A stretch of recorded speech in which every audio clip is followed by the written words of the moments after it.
Pemirsa, rugi bersih emiten penerbangan plat merah PT Garuda Indonesia Terbuka membengkak menjadi 145,57 juta dolar atau sekitar 2,36 triliun rupiah sepanjang semester pertama 2025. Berdasarkan laporan keuangan yang dipublikasikan, rugi Garuda memburuk hingga 41,36% dibandingkan periode yang sama tahun lalu yang tercatat sebesar 101,65 juta dolar. Rugi bersih yang diderita Garuda sejalan dengan penurunan pendapatan usaha. Sepanjang paruh pertama 2025, Garuda mencatat total pendapatan 1,54 miliar dolar atau sekitar 23,13 triliun rupiah, turun 4,48% dibandingkan semester pertama tahun 2024 sebesar 1,62 miliar dolar. Pendapatan Garuda masih ditopang oleh segmen penerbangan berjadwal sebesar 1,18 miliar dolar, penerbangan tidak berjadwal sebesar 205,83 juta dolar, dan lainnya sebesar 158,20 juta dolar. Sayangnya, seluruh segmen pendapatan ini kompak turun dibandingkan akhir Juni 2024. Di sisi lain, beban usaha Garuda justru turun dari sebelumnya sebesar 1,53 miliar dolar menjadi hanya sebesar 1,50 miliar dolar. Beban operasional menyumbang 765,43 juta dolar, beban pemeliharaan dan perbaikan 318,96 juta dolar, serta beban kebandaraan dan pelayanan penumpang masing-masing 118,64 juta dolar dan 105,65 juta dolar dengan rugi bruto 205,76 juta dolar. Anggota Komisi 6 DPR RI Asep Wahyu Wijaya meminta manajemen PT Garuda Indonesia Terbuka untuk melakukan langkah tegas untuk memangkas beban operasional dan sekaligus memperkuat ekspansi bisnis, khususnya di sektor penerbangan domestik. Hal itu disampaikan Asep dalam rapat dengar pendapat Komisi 6 DPR bersama dengan jajaran Direksi Garuda Indonesia, PT Angkasa Pura, dan PT Integrasi Aviasi Solusi di Kompleks DPR RI. Menurut Asep, beban yang ditanggung maskapai penerbangan nasional masih sangat berat, sehingga sulit bersaing dengan kompetitor di industri penerbangan global. Ya, pemirsa, kerugian Garuda Indonesia kembali meningkat. Di semester pertama tahun 2025, maskapai plat merah ini mencatat kerugian hingga 2,3 triliun rupiah, padahal restrukturisasi utang sudah dilakukan. Bahkan pemerintah juga memberikan dukungan dalam beberapa tahun terakhir. Lalu bagaimana dampaknya bagi keuangan negara dan masa depan industri penerbangan nasional? Kita akan membahasnya bersama dengan Direktur Eksekutif Celios, Bima Yudhistira. Mas Bima, selamat pagi. Selamat pagi, Mas Leo. Ya, Mas Bima, ini cerita lama tapi kelihatannya terulang lagi dan malah menjadi lebih besar kerugian Garuda. Kalau Anda lihat sebetulnya, yang mana yang lebih membebani kondisi keuangan Garuda Indonesia saat ini? Apakah memang warisan hutang jangka panjang atau masa lalu, atau memang kondisi industri penerbangan yang memang tidak begitu menggembirakan dibandingkan katakanlah 5 tahun yang lalu? Jadi ada banyak faktor yang mempengaruhi kinerja keuangan dari Garuda. Salah satunya ini kalau dilihat utang masa lalu, kemudian terus direstrukturisasi, akhirnya Garuda harus menerbitkan utang juga jangka pendek. Nah, sekarang ini utang jangka pendeknya sudah melebihi dari aset yang lancar. Jadi buat bayar utangnya saya sudah cukup berat. Kalau dilihat lagi ke belakang, kenapa? Salah satunya adalah banyak sewa-sewa pesawat dengan rute-rute penerbangan yang kurang begitu menguntungkan. Begitu kena COVID-19, kelihatannya belum comeback sampai sekarang. Jadi rute-rutenya masih banyak rute yang dulu disebut sebagai rute zombie. Okupansi atau okupansi rate-nya itu masih sangat rendah. Nah, tapi begini Mas Leo, jadi ke depan ini yang harusnya dipahami adalah dari pemerintah ini kan bagian dari deal dengan Trump adalah pembelian Boeing 55 unit. Nah, problemnya kan bukan di sana. Jadi kalau disuruh beli pesawat baru, sementara banyak rute-rute yang tadi disebut sebagai rute zombie, ya hidup segan mati takut, kosong dan biaya operasional terlalu mahal. Ini akan jadi beban baru bagi Garuda. Tentu pertanyaannya juga, kenapa Boeing ya? Kenapa Garuda diseret juga dalam negosiasi dengan Trump? Kenapa bukan beli Airbus ataupun pabrikan pesawat yang lainnya? Jadi Garuda sekarang jadi beban ganda nih, belum selesai beban yang kemarin sudah ditambah beban baru lagi. Jadi saya kira cara restrukturisasi manajerial dan keuangannya kurang pas. Kalau untuk memutus hutang jangka panjang, Mas Bima, kan ini hutang itu bunga berbunga berjalan terus, dan tadi Anda katakan total utang itu sudah mengalahkan jumlah aset yang bersih yang dimiliki Garuda. Ada tidak langkah yang katakanlah bisa menghentikan jeratan utang masa lalu ini? Ya ada banyak cara overhaul ya. Sebenarnya bisa mulai membuka yang namanya debt cancellation gitu ya. Atau juga debt swap. Karena nih ada utang juga Garuda selain dengan pihak swasta kan juga dengan institusi-institusi yang masih bisa dilobi oleh Danantara, dilobi oleh Kementerian Keuangan ya. Misalnya bisa nggak utangnya Garuda itu alih-alih dibayar tapi bisa ditukar dengan pengembangan pariwisata. Pengembangan pariwisata hijau atau transformasi Garuda menggunakan aftur yang campuran hijaunya atau rendah karbonnya itu lebih besar dari bahan macam-macam. Itu bisa dilakukan negosiasi-negosiasi extraordinary seperti itu. Karena tanpa ada negosiasi, maka ekspansi apapun yang dilakukan oleh Garuda itu nggak akan mendapatkan penghasilan yang cukup tinggi. Bahkan sekarang efek dari efisiensinya Garuda ini banyak pelayanan yang sama dengan Citylink. Bedanya apa? Bedanya cuma jarak kakinya itu atau leg roomnya itu lebih besar sedikit Garuda. Ya? Tapi kalau iya dulu kan kita masih merasakan bagaimana Garuda itu memang top tier, yang artinya dia first class, dia bisa punya makan dalam penerbangan bahkan 1 jam pun juga disediakan makanan. Sekarang cuma snack. Jadi orang akan berpikir ini Garuda dengan Citylink bedanya apa? Nah, akhirnya Garuda turun peringkat dengan melakukan kompetisi LCGC ya, dengan LCC low cost carrier, yang membuat akhirnya Garuda juga tertekan sebenarnya dari sisi pendapatan. Jadi Garuda harus balik lagi ke positioning, tapi soal utang ini, nah itulah fungsinya Danantara gitu ya, untuk melakukan negosiasi dengan para kreditur, cari jalan terbaik, bukan nambah utang jangka pendek, gali lubang tutup lubang. Ini nggak akan menyelesaikan masalah.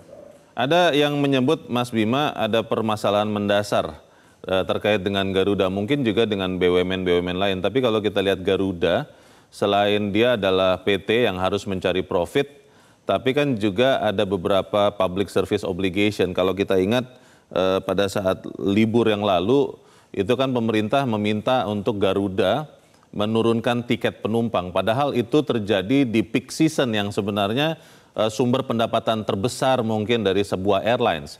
Kalau Anda lihat apakah kondisi ini bisa dibiarkan terus, Garuda harus cari profit tapi Garuda yang sama juga tetap harus melaksanakan fungsi sosial PSO-nya, atau memang sebaiknya Garuda ya dilepaskan saja dari PSO-nya supaya kemudian dia bisa sehat dulu. Bagaimana Mas Bima? Di sini ada kontradiksi. Sebelumnya Garuda bisa menjalankan PSO itu karena memang sahamnya milik pemerintah, sahamnya milik negara. Tapi kalau sekarang antara yang memegang kuasa terhadap Garuda, maka profitabilitas bisa jadi yang utama. Itu konsekuensinya pemisahan aset negara di dalam Danantara itu. Sehingga kalau Danantara bilang Garuda incar aja profit dan berhak menolak semua bentuk insentif yang tidak masuk akal dari pemerintah. Pertanyaannya kan, apakah saat itu kalau pemerintah tidak memberikan insentif tiket lebih rendah, memaksa Garuda menurunkan harga tiket pada waktu peak season, apakah kemudian penerbangan Garuda nggak ramai karena peak season? Jadi Garuda pun juga sudah mendapatkan banyak keistimewaan tanpa harus ada tambahan beban. Salah satunya adalah terkait dengan maskapai haji. Itu kan sudah pasti banyak kuota diberikan kepada Garuda. Jadi sekarang tinggal Danantara ini bisa mencegah beban-beban yang tidak masuk akal atas nama insentif kepada masyarakat tapi lewat Garuda. Itu yang dikorbankan adalah Garuda. Bilang aja, konsisten aja bahwa profitabilitas kan dividen yang disuruh dinaikkan. Kalau gitu Garudanya jangan dijadikan sebagai cara-cara politis ya untuk stimulus dan lain-lain. Masalah Garuda ini lebih berat daripada masalah stimulus ke masyarakat yang notabene yang naik Garuda kelas menengah ke atas. Buat apa juga dikasih stimulus, kira-kira begitu. Mas Bima, ada opsi untuk apa menyelamatkan Garuda dengan katanya sih akan menggabungkan merger dengan Pelita Air karena Pertamina katanya mau spin off bisnis yang tidak terkait dengan core bisnisnya. Kalau Anda lihat, kalau memang Pelita itu akhirnya digabungkan, di merger dengan Garuda, itu menjadi berkah, menjadi manfaat bagi Garuda, atau malah menjadi beban baru? Ya, kita salah satu yang menolak pertama kali ya. Bahkan sebelum anggota Dewan bersuara terkait dengan Pelita mau digabung dengan Garuda. Buat apa Pelita digabung dengan Garuda? Toh sebenarnya Pelita ini kalau mau di spin off karena Pertamina fokus pada core bisnisnya, maka Pelita ini bisa jadi perusahaan sendiri, bahkan bisa jadi BUMN sendiri yang jadi lebih atraktif. Karena fresh start, nggak punya beban masa lalu, nggak punya masalah korupsi misalnya, yang menjadi beban Pelita, dia bisa terbang, dia bisa ekspansi ke rute-rute yang memang rute yang dibutuhkan oleh maskapai sejenis Pelita, LCC, low cost carrier. Jadi di sini nggak pas, jadi yang sehat jadi sakit. Itu bukanlah cara untuk restrukturisasi Garuda. Apakah ada jaminan Pelita masuk ke dalam Garuda? Pelita Air justru akan jadi saingan dengan Citylink. Kasihan siapa? Kasihan anak usahanya Garuda, Citylink. Iya, Rutenya sama, Jakarta ke Jogja. Orang akan milih Pelita Air. Nah, ini yang akhirnya justru merugikan pemasukan anak usaha Garuda lainnya. Jadi merger Pelita Garuda bukan solusi, solusinya adalah perbaikan internal Garuda dan jangan buru-buru beli pesawat baru. Pertanyaan terakhir, perbaikan itu Mas Bima apakah memang masih bisa dilakukan dengan manajemen yang ada sekarang, atau banyak orang mengatakan kalau begitu mungkin harus ada penyegaran di BOD atau BOC-nya Garuda. Seperti apa pandangan Anda? Iya, saya setuju harus ada penyegaran. Ya, reshuffle itu bukan cuma di kabinet, tapi juga di BUMN juga dibutuhkan. Karena memang cara mainnya Danantara berbeda dengan Kementerian BUMN. Jadi harus ada memang yang fresh. Nah, tapi yang fresh ini harus ada headhunter. Spesifik dia mencari spesifikasi calon CEO atau manajemen yang tepat. Misalnya dari airline-airline yang memang sudah berpengalaman melakukan restrukturisasi. Jadi saya juga nggak sepakat kalau sepenuhnya sepakat ya bahwa ini harus ada orang asing gitu ya untuk menduduki posisi puncak Garuda. Bukan itu, mau dia orang dari manapun, apalagi dari dalam negeri ya, yang kualifikasinya sesuai dengan kebutuhan dari restrukturisasi Garuda, ya itu yang pas. Jadi ini bukan masalah harus orang asing untuk melakukan perombakan, saya kira bukan itu. Cuman sebisa mungkin memang di luar dari Garuda yang mengerti maskapai penerbangan. Kondisi di Garuda ini memang tentunya tidak terlepas dari perubahan ya, masuknya atau adanya Danantara, yang kemudian juga memunculkan pertanyaan bagaimana dengan Kementerian BUMN yang sekarang masih tetap ada, tapi rencananya akan diubah statusnya dari kementerian menjadi badan. Apakah itu akan lebih efektif memperbaiki Garuda dan juga BUMN lain? Kita akan bicarakan di bagian berikut, masih tetap bersama dengan Bima Yudhistira pemirsa, tapi kita harus ikuti jeda dahulu. Pemirsa tetap bersama kami, Zona Bisnis segera kembali. Wakil Ketua DPR RI Sufmi Dasko Ahmad mengatakan Kementerian BUMN akan berubah menjadi Badan Penyelenggara BUMN atau BPBUMN dan tidak akan bergabung dengan Danantara. Alasan terkait revisi BUMN menurut Dasko untuk mengakomodir beberapa putusan Mahkamah Konstitusi terkait BUMN. Selain itu revisi dilakukan karena banyaknya masukan dari masyarakat mengenai BUMN. Alasan lain menurut Dasko adalah soal fungsi BUMN. Saat ini BUMN berfungsi sebagai regulator. Dasko menambahkan DPR telah menerima banyak masukan terkait revisi Undang-Undang BUMN. Dasko menargetkan revisi Undang-Undang BUMN dapat diselesaikan sebelum penutupan masa sidang pertama tahun 2025-2026. Pertemuan itu ada kemudian keinginan untuk menurunkan status dari kementerian menjadi badan. Nah itu yang kira-kira kemudian sedang dibahas sekarang. Nanti kita lihat aja hasil pembahasan. Berarti yang gue jawab lebih dari satu. Berarti badan ini sendiri berarti Bang ya, untuk BUMN aja, bukan bergabung dengan Danantara. Nah, dia sendiri tetap. Sendiri. Ya. Berarti nanti namanya badan Penyelenggara Badan Usaha Milik Negara. Badan Penyelenggara BUMN. berarti Ya pemirsa, apakah dengan perubahan status dari Kementerian BUMN menjadi Badan BUMN, kemudian akan membuat BUMN lebih sehat? Kita akan bertanya kembali kepada Direktur Eksekutif Celios, Bima Yudhistira. Mas Bima, ini ada rencana lagi terkait dengan munculnya Danantara untuk kemudian membuat BUMN lebih fokus pengelolaannya, demikian dikatakan, maka Kementerian BUMN berubah menjadi statusnya Badan Pengelola BUMN. Menurut Anda secara keseluruhan, ini langkah yang baik atau malah sebaliknya? Ya, sebenarnya menjadi tumpang tindih ya. Kenapa? Karena pertanyaan fundamentalnya untuk apa ada badan BUMN, sementara sudah ada BPI Danantara. Dan seluruh fungsi terkait dengan manajerial teknis dari BUMN ada di Danantara. Memang opsinya ada dua, dia mau dilebur ke Danantara atau dia menjadi badan, diturunkan posisinya. Sebenarnya ada opsi ketiga, tapi opsi ketiga ini kelihatannya tidak terlalu banyak didengarkan, yaitu Iya. opsi untuk memang menghapus nomenklatur total dari Kementerian BUMN. Pertimbangannya apa? Pertimbangannya adalah kalau terkait dengan kompensasi subsidi ataupun juga pemberian insentif kepada BUMN, itu langsung dari Kementerian Keuangan kepada Danantara. Tidak perlu adanya badan BUMN. Dan sekarang memang sedang proses adanya efisiensi anggaran. Jadi kalau mau konsisten dengan efisiensi anggaran, ya tidak diperlukan lagi adanya badan atau kementerian BUMN. Tinggal nanti dipikirkan gimana tuh deputi ataupun staf-staf dari kementerian BUMN bisa nggak dilebur juga kepada kementerian teknis yang mungkin masih butuh. Misalnya adalah BP Taskin butuh orang, atau Kemenko PMK butuh orang, atau yang terkait dengan fungsi ekonomi membutuhkan staf, yaitu bisa diambil dari Kementerian BUMN. Yang penting adalah transisinya, cuman fungsinya tidak dibutuhkan lagi Kementerian BUMN. Kementerian BUMN berubah menjadi badan katanya supaya kemudian membuat BUMN lebih steril dari politisasi.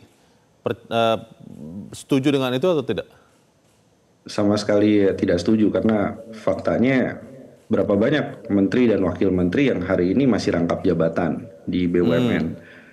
Jadi masyarakat akhirnya melihat ini BUMN mau steril dari politik gimana. Pengurus Danantaranya juga banyak orang politik sebenarnya yang punya kedekatan dengan Prabowo.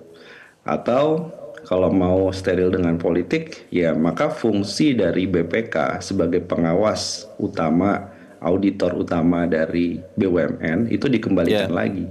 Maka revisi undang-undang BUMN yang dibilang Pak Dasko itu salah satunya adalah mengembalikan pengawasan, nggak bisa dilepas. Karena kalau Danantara ini seolah kan dia lepas dan hanya permintaan khusus audit dari BPK bisa masuk. Jadi politisasi dari BUMN itu bisa dilakukan kalau cara-cara untuk bisa menghambat audit itu berjalan. Artinya tinggal pilih aja bagaimana caranya menteri yang rangkap jabatan dan berbagai hal yang membuat BUMN menjadi cash cow ya, atau menjadi sapi perahan itu bisa berubah dengan adanya Danantara. Jadi secara keseluruhan mungkin harus dikaji lebih jauh lagi ya terkait dengan rencana perubahan status kementerian menjadi badan penyelenggara BUMN ini ya, Mas Bima ya? Ya, perlu ada kajian. Yang paling penting adalah belajar dari revisi Undang-Undang BUMN, itu cuma dikerjakan 3 hari kerja efektif ya. Saya ingat sekali pada waktu itu. Jadi kedepannya harus ada partisipasi dari seluruh publik, karena harus diingatkan bahwa BUMN mau diapakan ke depannya, itu ada modal dari pembayar pajak masyarakat. Baik, kita harap itu yang akan terjadi. Terima kasih Direktur Eksekutif Celios sudah mencerahkan kami pagi ini. Mas Bima, selamat pagi. Terima kasih. Jelajahi cara baru mendapatkan informasi. Download Metro TV Extend sekarang.